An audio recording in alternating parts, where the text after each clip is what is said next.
नमस्कार, मैं हूं बबीता। मेरे चैनल कहानियाँ ही कहानियाँ में आप सभी का स्वागत है। कहानियाँ मनोरंजन एवं शिक्षा का सर्वसुलभ एवं ज्ञानवर्धक साधन है। कहानियाँ हमारा मनोरंजन भी करती हैं और हमें शिक्षा भी देती हैं, और कभी कभी तो अपनी ज़िंदगी की जटिल समस्याओं का हल भी हमें कहानियों में मिल जाता है, बहुत ही आसानी से। तो तरह तरह की कहानियों का आनंद लेने के लिए मेरे चैनल को देखते रहिए। कहानियों की इसी श्रृंखला में सबसे पहले सिंहासन बत्तीसी लेकर आ रही हूँ आपके लिए। तो आइए सुनते हैं सिंहासन बत्तीसी का परिचय। सिंहासन बत्तीसी एक लोक कथा संग्रह है।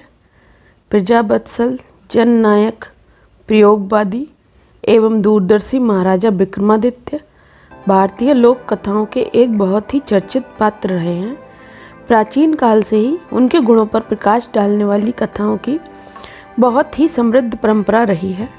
सिंहासन बत्तीसी भी ऐसी ही 32 कथाओं का संग्रह है, जिसमें 32 पुतलियाँ विक्रमादित्य के विभिन्न गुणों का कहानी के रूप में वर्णन करती हैं। सिंहासन बत्तीसी भी बेताल पच्चीसी की भांति लोकप्रिय हुआ। संभवतः यह संस्कृत की रचना है, जो उत्तरी संस्करण में सिंहासन द्वात्रिंशिका तथा विक्रम चरित्र के नाम से दक्षिणी संस्करण में उपलब्ध है। पहले के संस्कर्ता एक मुनि कहे जाते हैं, जिनका नाम छेवेंद्र था। बंगाल में बररुचि के द्वारा प्रस्तुत संस्करण भी इसी के समरूप माना जाता है।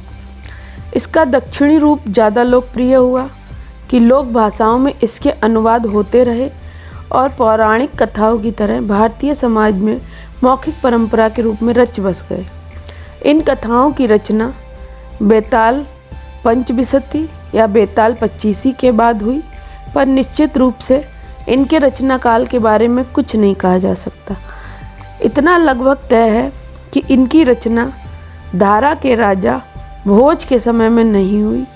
चूँकि प्रत्येक कथा राजा भोज का उल्लेख करती है, अतः इसका रचना काल 11वीं सदी के बाद होगा। इन कथाओं की भूमिका भी कथा ही है, जो राजा भोज की कथा कहती है। 32 कथाएं 32 पुतलियों के मुख से कही गई हैं, जो एक सिंहासन में लगी हुई हैं। यह सिंहासन राजा भोज को विचित्र परिस्थिति में प्राप्त होता है। एक दिन राजा भोज को मालूम होता है कि एक साधारण सा चरवाहा अपनी न्यायप्रियता के लिए विख्यात है, जबकि वह बिल्कुल अनपढ़ है तथा पुश्तैनी रूप से उनके ही राज्य के कुमारों की गाय, भैंसें तथा बकरियां चराता है। जब राजा भोज ने तहकीकात कराई तो पता चला कि वह चरवाहा सारे फैसले एक टीले पर चढ़कर करता है। राजा भोज की जिज्ञासा बढ़ी और उन्होंने खुद भेष बदलकर उस चरवाहे को एक जटिल मामले में फैसला करते देखा। उसके फैसले और आत्मविश्वास से भोज इतना अधिक प्रभावित हुए कि उन्होंने उससे उसकी इस अद्वितीय क्षमता के बारे में जानना चाहा। जब चरवाहे ने, जिसका नाम चंद्रभान था, बताया कि उसमें यह शक्ति टीले पर बैठने के बाद स्वतः चली आती है, भोज ने सोच विचार कर टीले को खुदवाकर देखने का फैसला किया। जब खुदाई संपन्न हुई तो एक राज सिंहासन मिट्टी में दबा दिखा। यह सिंहासन कारीगरी का अभूतपूर्व रूप प्रस्तुत करता था। इसमें 32 पुतलियां लगी थीं तथा कीमती रत्न जड़े हुए थे। जब धूल मिट्टी की सफाई हुई तो सिंहासन की सुंदरता देखते बनती थी।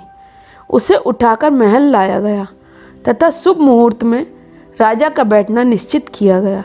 ज्यों ही राजा ने बैठने का प्रयास किया, सारी पुतलियां राजा का उपहास करने लगीं।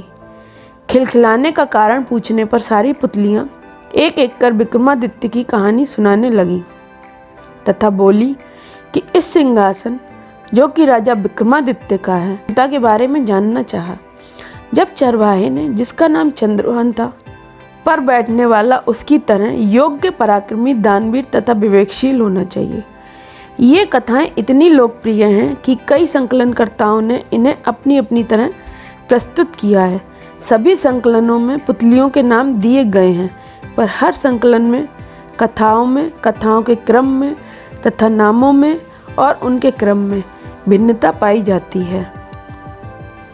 ये तो था सिंहासन बत्तीसी का परिचय।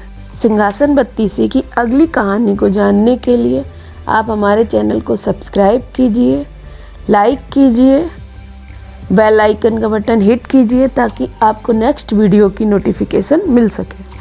अपनी नेक्स्ट वीडियो में हम सिंहासन बत्तीसी की प्रथम कथा प्रस्तुत करेंगे।